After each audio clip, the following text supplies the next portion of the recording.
Hello, everybody. Today I'm talking about Rahu Ketu and 2024. Rahu Ketu remain in Pisces Virgo axis throughout 2024. There are going to be 2 solar eclipses, 2 lunar eclipses. And if you have planets in Pisces, Virgo, then you get impacted. But all of us feel the impact of Rahu, Ketu through the eclipses, through the conjunctions. So let us explore.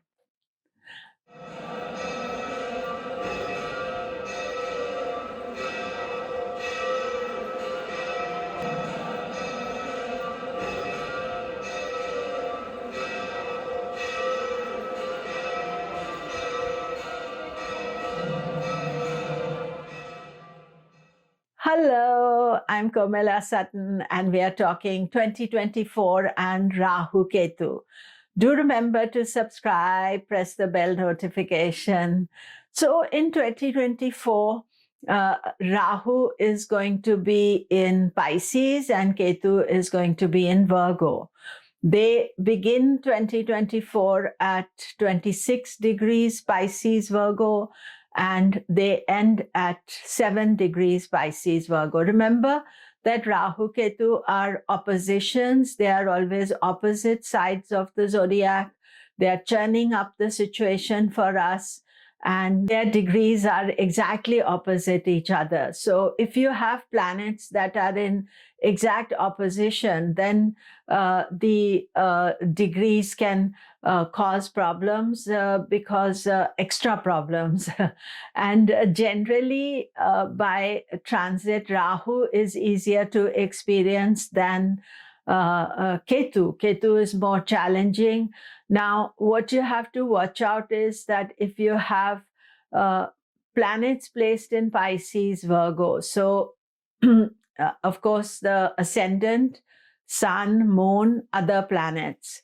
Then as Rahu is going through Pisces, then he is going to impact you.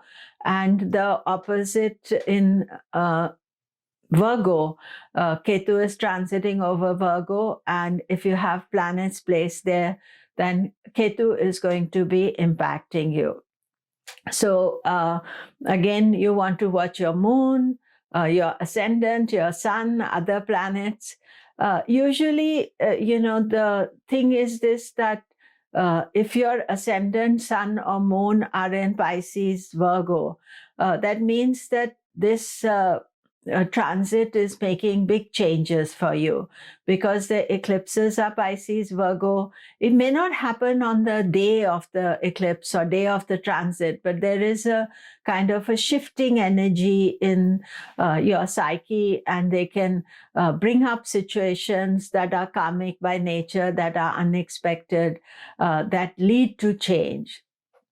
And of course, if you have planets placed in Pisces, Virgo, then the exact conjunction, that means when Rahu or Ketu are transiting between, they only move backwards. So 26 degrees back to 7 degrees, if you have planets there, then it will have an impact. So like I have my ascendant in Pisces and the exact degree, then I anticipate some changes. Of course, the other thing is this, that are you changing dasha at this time?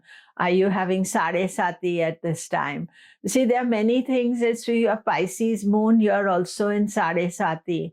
So Rahu is crossing over your moon and you're in Sade Sati. So there's a number of factors that what is the intensity of its impact? That is something to watch out for. The second thing to know is the eclipse dates of this transit. So the first set of eclipses will be in Pisces, and the eclipse always takes place at new moon and full moon. So 2024, the full moon 25th of March, and the new moon, which is the solar eclipse, is on 8th of April. I have made many videos and I've said to you that these are very turbulent times, starting from 25th of March, but more so as we go into April, because in April, the 4th of April, Mars changes, goes into Aquarius, then Mercury, Venus are in Pisces, and there's a solar eclipse, which is called the Great American Eclipse, visible in all the Americas. And so it's visible here where I'm living, or those of you live in America, Canada, America, Mexico, going below all the countries, it is visible. But that means that there are some changes or unexpected things happening in the country. Could be weather related, could be people related, politics, those are the things. Very difficult to point out. But the 8th April eclipse of 2024 is followed immediately by a Mars-Saturn conjunction, Mercury in Gandanta, Venus in Rahu conjunction. It's all very complicated.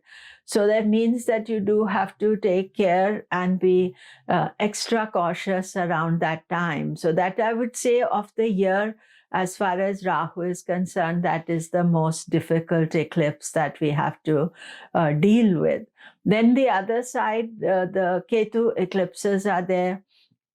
And Ketu eclipses are, in September, October.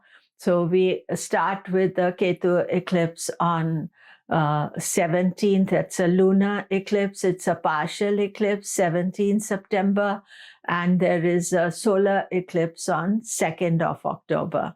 So that's not as complicated because there is no other drama taking place alongside with the eclipses. So the thing to remember is that every year we watch the eclipse energy, where it's taking place, what are the degrees of the eclipses, and set of eclipses March, April, 25th of March, the lunar eclipse is at 11 degrees of Virgo. And so if you have a sun, moon, ascendant, or planets near that degree, then that is will affect you. The lunar eclipses don't have such a kind of long-term impact. If something is happening, it'll be right at that time that you will feel it and deal with it. And then in 8th of April, the solar eclipse is at 25 degrees and 25 degrees of Pisces. So again, ascendant, moon, sun there, those are most impactful, but any planets will rule houses. So any planet you have to watch out for. On 17th September, there is a lunar eclipse at 1 degree of Pisces. And this is a partial lunar eclipse, and it will be turbulent around that time, more emotionally turbulent. But the importance of this is that in 2025, at the same degree, there is a Rahu Saturn conjunction.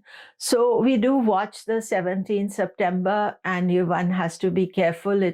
Lunar eclipse all emotionally turbulent. The solar eclipse is on 2nd of October at 15 degrees Virgo, and that is a one to watch out for. Now, one thing is happening in 2024 is that the lunar eclipses are coming before the solar eclipses.